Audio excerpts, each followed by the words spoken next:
Rreshtet e shiut kanë vazhduar gjatë gjithë natës në territorin e qarkut Shkodër, por deri në mëngjes situata paraqitet kryesisht nën kontroll, fal gatishmërisë së strukturave të emergjencave civile. Në bashkinë Shkodër rreshtet kanë shkaktuar rënje gurësh në aksin Kir-Shosh, në vendin e quajtur Dardha e Shoshit, që e kanë bërë rrugën të pakalueshme.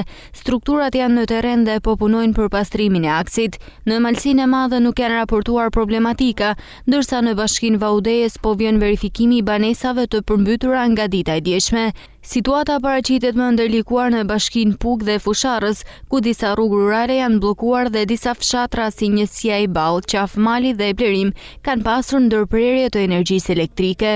Në Puk, rruga nacionale Puk-Fusharës është e bllokuar për shkak të shembjes së dheut, ndërsa në Fusharës rreshtet kanë shkaktuar rrësqitje dhe dëmtime të rrugëve.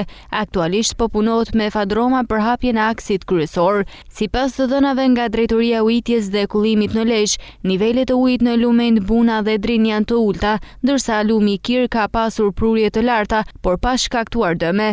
Strukturat vendore dhe ato të emergjencave civile janë në gatishmëri të plotë dhe po vjojnë monitorimin dhe ndërhyrjen në terren për të siguruar qarkullimin dhe furnizimin me energji elektrike.